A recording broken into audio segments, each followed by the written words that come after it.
guests. Now, let me just introduce our guests for the morning. I have Saka Salia. I remember before 2017, Saka and I were in the trenches, constantly bombarding the government of John Dramani Mahama with their questions. You know, sometimes we have to be logical and then objective as well. Saka is still here with us discussing the issue. Good morning to you, Saka. Good morning, Roland. Great. I hope you had a great weekend. Yeah, fantastic weekend. Great. Yeah. I'm told that members of the New Patriotic Party, you don't experience the Dumsor, so that's a good thing. And good morning to you. Good morning, Roland. Good morning to my brother, Saka Salia. We started this thing way back. Oh, really?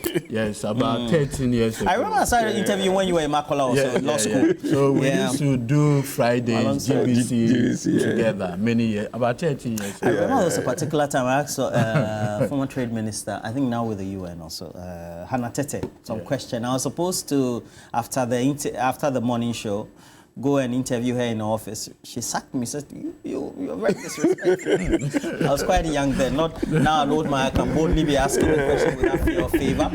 For those of you who have been experiencing Dumsor, let us know what you think. We'll start off with some conversations on the effect of the current power outages on the livelihoods of ordinary people, why we need a load-shedding timetable and what needs to be done. But there's also a tweet by... We're talking of a man that we all respect. He's a great entrepreneur in his own right. And Dr. Kofi Amwa, as it's called, Citizen Kofi.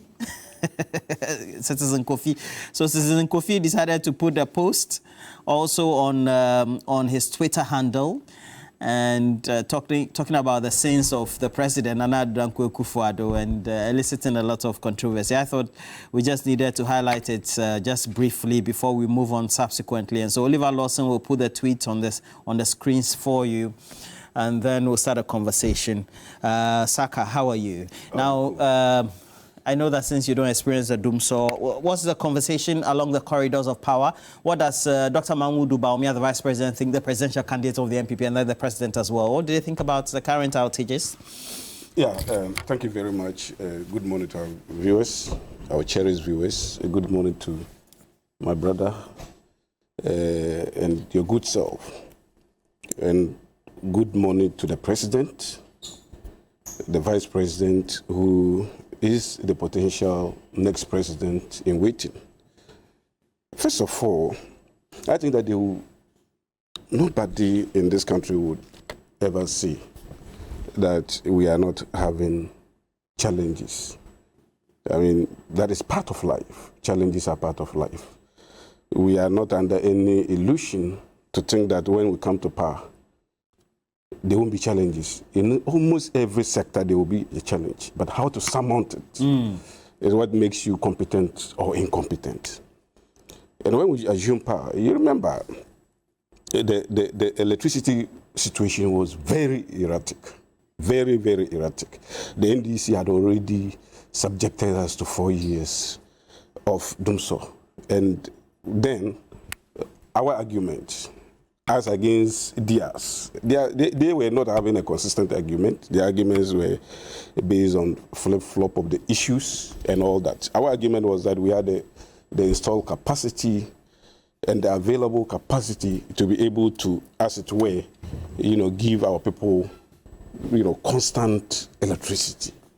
But because they had dissipated the economy to the extent that it was very difficult for them to get money to fuel the thermal plants. And in the energy mix, the fuel plants are consumed a lot, because after the hydro, we all know normally is by grace of God.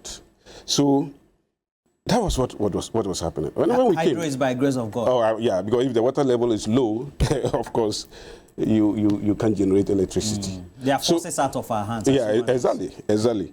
So when we came, we ensured that we made money available, and this cash waterfall mechanism was put in place in order that all those IPP who generate electricity, and even those who do not generate electricity by the dictate of the contract that the NDC signed with a lot of the IPP that take or pay, even if they do not generate electricity, we were bound to pay.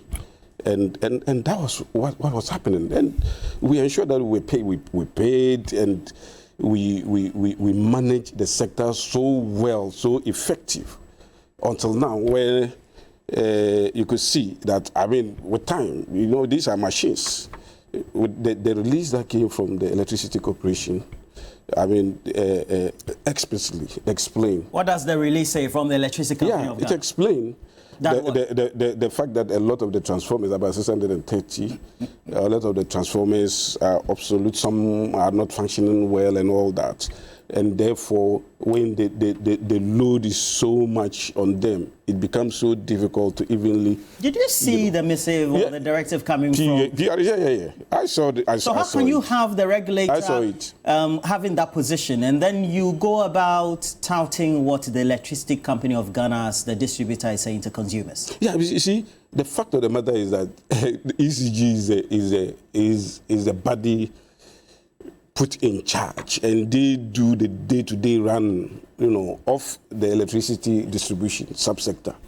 And therefore, if they come to tell us what the problem really is, I am bound to believe them than to go and believe what the PURC is saying. Are you serious? Yeah, I'm very serious. I'm very serious. Very interesting. I'm very serious, and especially when the ECG over the last 7 years have ensured that the light stays stable.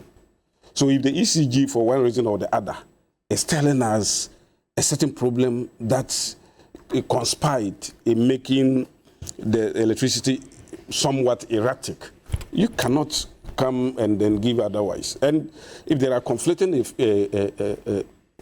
positions, I, for the life of me, would want to, take the position of the Electricity Company of Ghana, because they have done it. So you are trumpeting the position of the Electricity Company of course. I mean, I don't think that there should be any difficulty. Do you know Dr. Kofi Amwao? I remember the first time, or in the early years when he came back to Ghana, had been coming, but had been given an official position. He was the LOC 2008, CAN 2008 boss. And of course, he had a financial institution, global access, etc. This is what he decided to post over the weekend about the government of Nana Addo Dankwa Akufo-Addo, Dr. Mahmoud Bawumia. DMB, it is possible.